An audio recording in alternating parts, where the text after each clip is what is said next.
On the mound, the legendary Leroy Satchel Paige. Arguably the greatest pitcher this sport has ever seen. We know for certain the oldest rookie in the history of Major League Baseball. Now, Major League Baseball says that Satchel was 42 years old when he finally got his opportunity to pitch in the major leagues with then the Cleveland Indians. Most who knew Satchel believed that he was at least 10 years older than he claimed to be. Satchel was likely born into the early to mid-1890s in Mobile, Alabama. And so that birth record was typically kept in the back page of the family Bible. And according to Satchel, the goat ate that page out the Bible.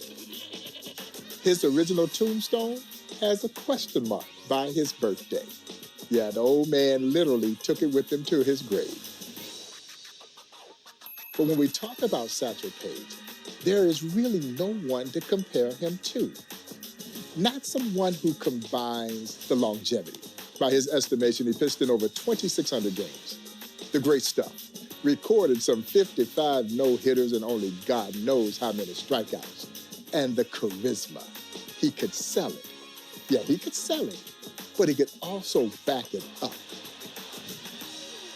There will never, ever, ever be another Leroy Satchel Paige. Satchel famously had names for his pitches. So he didn't have fastball, curveball, changeup. No, not Satchel. Satchel had what he called his midnight creeper. He had the two-humper. He had the bat dodger. He had the hesitation pitch. He had the long tom, the short tom, the jump ball, the trouble ball, the radio ball, the wobbly ball, the dipsy-do. And he also had a pitch that he famously called his b-ball. You know why he called it the b-ball? Because Satchel says, it bees where I want it to be when I want it to be there. And so he had all the stuff you needed to be a star, and he was just that. He was not only the Negro League's biggest and brightest star, but he was one of the biggest stars in baseball history.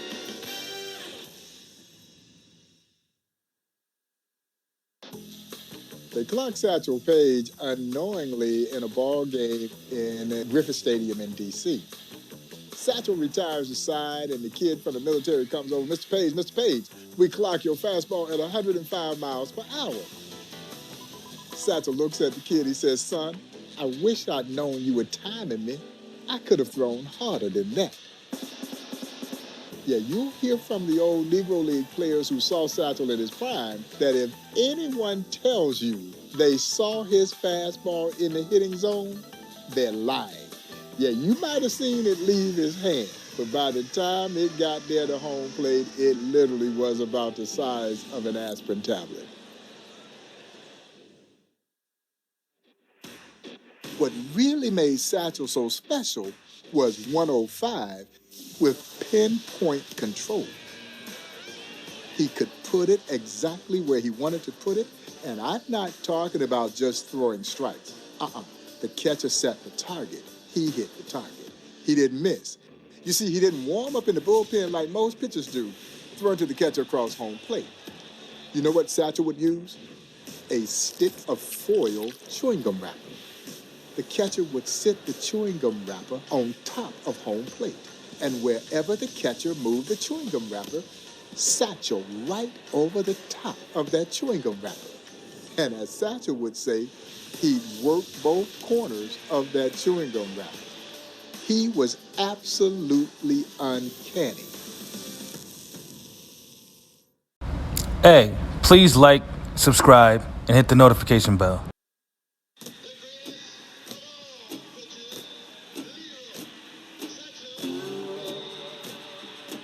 One of my favorite Satchel Paige stories involves the old man pitching in the Denver Post tournament.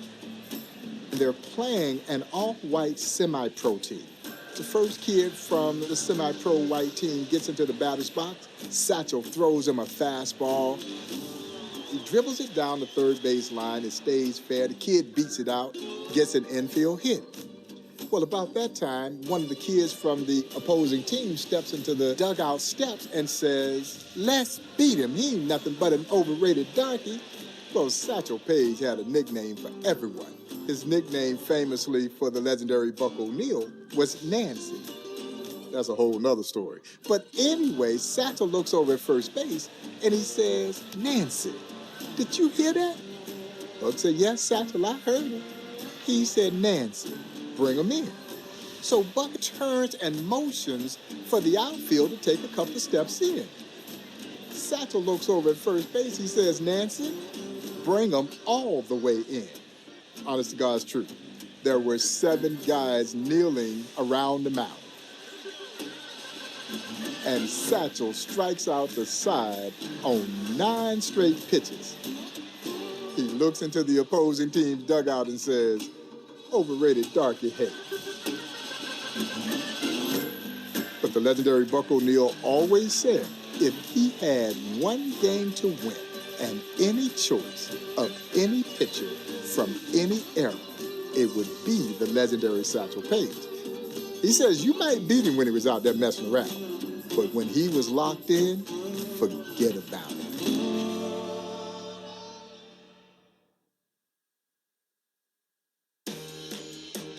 Now, Major League Baseball says that Satchel was 42 years old when he finally got his opportunity to pitch in the major leagues in 1948 with the Cleveland Indians. He, along with Larry Doby, would help Cleveland win the last World Series at that time that Cleveland had won. Many thought Satchel should have been named Rookie of the Year. He goes 6-1 with a 2.4 ERA his rookie season at age 42, which means he might have been closer to 52. And in comes Cleveland's ageless Satchel Paige to mount the mound for the Tribe.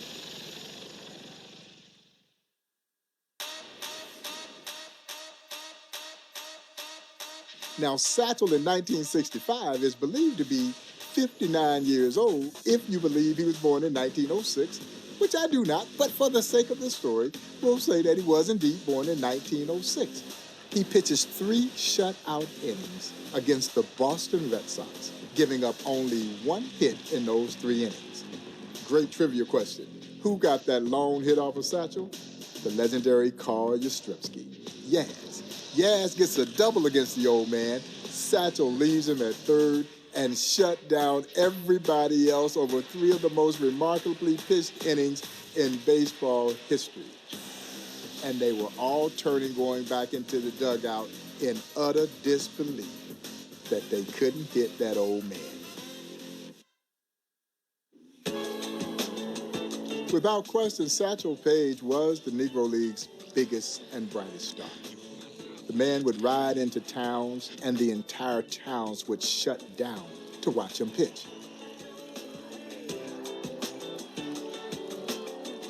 Everyone wanted to see the old man do his thing. Was he a little bit disheartened when he wasn't the first to break baseball's color barrier? Of course he was, because in many ways, he was the Negro Leagues. And I'm not sure there's any more lore or legend surrounding any one athlete. Perhaps it's because we don't really know how old he truly was, and because he dazzled us for decades. By the time he ended his career, he was either 59 or maybe 69 years old, and he was still getting it done. Only the immortal Leroy Satchel Paige.